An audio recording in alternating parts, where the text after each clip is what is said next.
Okay, so getting a jump on the season. You guys are already doing that by being here today and already starting to get your ideas of what you want to do. But big things you could do now. Some of them are more long-term. Some of them are easier than others. Some of the long-term ones, these right here, those are called cold frames. Have you ever heard of a cold frame before? They can be temporary. They can be permanent. In some cases, you can even use your own. This is here. You can see someone took their raised bed and then they added some windows. If you went and just completely closed off both of those sides and then put a little ventilation in, you can turn your raised bed into a cold frame. But the whole idea of a cold frame is that you're letting all the sunlight get in and warming up the soil, but you're trying to keep the actual temperature in there higher than it is outside. But you want to make sure that you're venting your cold frames. Over here you can see these are row covers. With these row covers, if you've got raised beds, or even if you've got them right in the ground, if you've got a raised bed, you can just stick those poles on either side of your raised bed. If it's in the ground, I've seen people, they'll either put in a PVC pipe into the ground, or they'll run some metal conduit into the ground, and then they'll be able to shove the PVC into the metal conduit to get the arch that they're looking for. And then you just cover it up with sometimes with plastic. Other times, when you get a little bit later in the season, there's even just fabric that you can put over the top. The whole idea is you're trying to get the basically the little microclimate under there warmer than it is everywhere else. Really early in the season, some people will even go and just put plastic over the top of their beds, completely flat, just to get that soil temperature up. Because then you're just basically letting that heat slowly kind of bake in there. And if you want to throw your seeds in, you can, or you can just wait till the soil gets the right temperature and then throw a seed in. This same idea, though, of trying to cover your plants is also very useful early season to help with pests. Some plants that are not affected by a late frost, so if you get it going really early, your asparagus, it's going to be mostly your cool season crops. Your snap peas, your Brussels sprouts, your cabbages, your collards, your garlic, horseradish, kale, kohlrabi, all of that. Really easy and really cheap way to make your own little greenhouses. You guys probably have your leftover milk cartons. I can tell you personally it's the one thing that I hate because I like drinking milk, but it does not come in very efficient manners most of the time unless you're going to get like Oberweis. But I already cut this one a little bit lower because I was going to show you how to turn it into a greenhouse. But you can either make your own, as a row cover, you can either make your own little greenhouse by cutting it a little bit higher, drilling some holes in the bottom for drainage, and then putting in some soil. And when you want to do it that way, what you do, I just cut the front of this with a knife earlier, and then you're going to cut like 3/4 of the way around. And then you can actually bend it. I can cut a little more. Easier. You can just bend it open, fill it up with soil, and then once you've got it all filled up with soil and all your seeds are in there, you can close it back up and tape it. But I cut this a little bit lower because my real plan was to completely cut it off. And now when you just planted a seedling, or if you put a bunch of seeds in the ground and you want to heat it up really fast, you can just go take this, dig it into your soil a little ways, and now you've got your own little greenhouse for your plants. Generally, whether you're growing it like this or if you're putting it in the soil, you want to keep the lid off because you need that air to come in and ventilate because your plant's got to breathe. But if you know that there's going to be one day that's coming up that's going to be -6 and you're like, well, it's been 45 degrees the last couple weeks, if you want to go on there and put it on there for a day, you totally can. But it's, you save up your milk jugs for a while and you should have enough to cover most of the plants in your garden. So that's a really easy way to do it. Another thing to get on while we're in the wintertime is go ahead and if you know you want to build a raised bed, get your raised bed built. If you want to go build a trellis, get your trellis pre-built. Other things I'd suggest in the early springtime, if you know you want to put in a pathway, go get your pathway. And all of that hard architecture that you need for your ease and convenience, once the springtime hits and the weather's the right temperature, or you're picking up your seedlings, you're not going to have the time or you're not going to want to be tromping through your garden to do those things. So it's getting that stuff done ahead of time. As soon as the weather gets warm, even if the ground is workable and you don't have anything really early season you want to get in the ground, go out there and work your flower beds. Go figure out where you're going to plant this next. I already talked about trellises and raised beds and pathways. So that's those are the really big things you can get a hop on right now while we're in the coming out of winter. Additionally, I talked about it earlier, getting the ground covered with something. if there's a warm enough day for you to go out, or even it doesn't have to be that warm, if you want to go out and there's no snow on the ground, it's really all that matters, you can go out and lay out all of that newspaper or put out some cardboard and then just get it covered so it doesn't blow away and have that all ready so that you, when it's springtime, you didn't miss that day to go out there and stop any of those weeds from popping up. Other really big suggestion I would give you guys is to keep a garden journal. So I brought my garden journal, but the whole idea, so like I came up with all my little codes, but write down all the different plants that you're growing every year, and I've got, this is one of 3 I have. This is a new one. But with the garden journals, you want to be writing down what worked, what didn't work. What did they say wouldn't work in pots, but actually did work in pots? When did you plant something in the ground and it did work? And then, so I would say the 2 biggest things you want to bring home, what did work and what did not work at all. So your big highs and your big lows, so that you can remember. Because that's where I will say this a million times over, and I'm going to say it one more time. Don't be afraid to stick with what works for you guys. If there's something that works in your yard every single time, how many different things we talked about? We've talked about soil, we've talked about sunlight, we've talked about temperatures, we've talked about plants that work well next to each other. There are so many variables that kick in. You can prepare for all of this, but if, let's say, your soil is a little bit more sandy than your neighbor's soil, there might be something to your weird idea that works in your yard but doesn't work in your neighbor's yard. If you're happy with the outcome that you're getting, then that's a really awesome situation.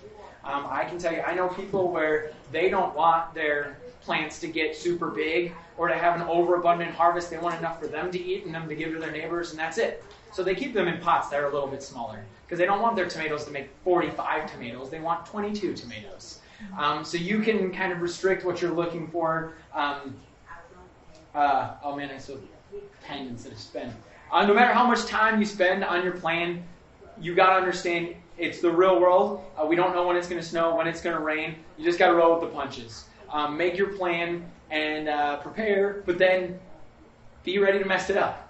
Stella and I were having this conversation the other day, how you come up with a plan all winter long, and you think you know exactly where a plant's going to go, and then you actually start planting, and you're like, actually, I don't think this is going to work. I thought this had more sun than it really does. Or I forgot that this bush was here. That's when it's just time to use all the knowledge that you guys have and kind of put stuff where you think it will work this year, or somewhere you just want to try it out because you always have next year. So I forget what the other thing I was going to say. But with the garden journal, the other really big thing that I'll tell you that helps bring home is what plants you tried and you did not like. So I keep a mixture of all the different plants I tried year to year, and then what I actually do is I grow a lot of heirloom species. So then I keep my seeds all labeled in little containers with all the different names on them. And if I really liked it, and if I remember to, I'll pull the actual back of the seed container off and tape it on there so that I really can't forget. And if there are certain things where I might skip years, or I pulled out this one, but this was actually a green bean I didn't really like. So I've got, it was from 2017, and here's my ones from last year. So memory, it's, I can tell you every single day my job is to identify plants and animals, and in the wintertime you get rusty because you just don't do it for a couple of months. When you're gardening, you probably planted all your seeds in the early springtime. Maybe you did a couple more in the fall, but when other times have you seen seeds throughout the year? Probably not. I have some seeds that are in here that are just labeled like random squash, or they're bags that I'm like, I don't remember what this was. So then if you are saving your seed, I also suggest if you're sitting down on a sheet of paper or a paper towel to write on the sheet of paper or the paper towel what the plant is, because you will forget. And a lot of the cue card books look exactly the same. Their seeds do. So that's having a journal. And then I guess the only other thing that I wanted to touch on that I blew through and I didn't really get to is some general rules of thumb. So if you're planting with seeds, you usually want to go 3 times as deep as the seed is in diameter. So if I've got my little green bean here, and my green bean is sitting here at what, 3/4 of an inch? Or, sorry, 1/3 of an inch. I just went the other way. That I want to go 3/4 of an inch deep to plant it. It's a general rule of thumb with really small plants, which, I'll pull out one of those too. If you're looking at a basil or a dill seed, those are really, really teeny little guys. you're just going to want to make sure that you keep them, some of them right along the surface. Generally, you want to plant 2 to 3 seeds per hole if you're trying to get that consistency. Some of the examples where you don't, these are beet seeds. Beet seeds are cluster seeds. So within a beet seed, there's actually 5 seeds, well, 3 to 5 seeds. So when you just plant one of these little guys in the ground, you're actually going to get like 3 to 5 beets that'll pop up, so then you're going to want to thin it out. So that's just something to keep in mind, that you want to, even if you think you planted the correct amount, to then go in and thin them out to try to reduce the actual competition between the plants. And then the other things I wanted to touch on are, if you are buying from seed, we're doing a lot of seed sales this year with Good Earth Greenhouse and Deep Roots, but they're these seed catalogs. You can go on all these websites and you can sign up for the seed catalog for free, and they'll send them to you. I can tell you, I brought all of mine from 2019 that you guys, if you want one, you can just take it, because then I have my stack for 2020 that are already here. But what's really, really cool is if you're trying to decide what you want to do, it's really great to be able to sit down with one of these and really flip through and read through what all the different varieties are really special for.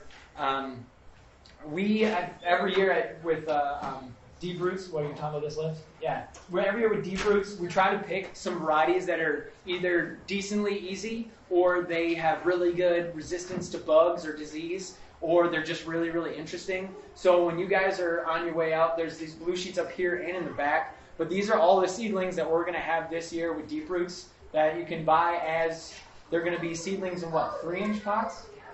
Yeah, 3-inch. I'm pretty sure they're 3-inch.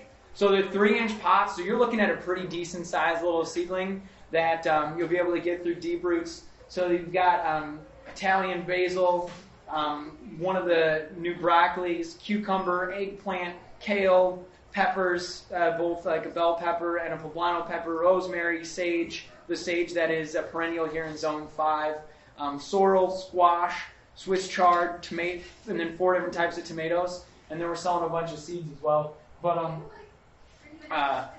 it's just cool to look through here and see what all the options are. I can tell you one thing that Estelle and I were talking about that unfortunately we can't buy as seedlings, but something that is just new this year to, if you've ever heard of Baker Creek Seeds catalog. But in the Baker Creek Seed catalog, there's a really cool squash that has been over in China for a really long time. But someone from Baker Creek was just over there and realized that in northern China, people were eating it as a winter squash, and in southern China, people were eating it as a summer squash. And they're like, wait, can you eat it as both? And it is. It's a squash that you can eat it as if you want, as a summer squash, but then if you let it, if you miss it and it gets too big, or you're out of town for a week, then you can eat it as a winter squash. I can tell you, I have a favorite plant, and it is for gardening, and it's a green bean. It's called the Trails of Tears bean. And what's really cool about it is if you miss it as a green bean, it dries as a black bean, which then you can use in soups or just eating straight or throwing it in a salad. But I have the problem where I like growing green beans, but if you get busy one day and you can't go pick them, it's like asparagus, where it's like, oh gosh, I missed it. Now I have 40 million seed beans, so that's pretty nice. Another one that's very similar, if you like white beans instead, is there's one called Lazy Housewife. That's the same idea, that if you miss it, it saves as a dried white bean. But that is the majority of what I had to bug you guys about. So now I will see what questions you guys might have.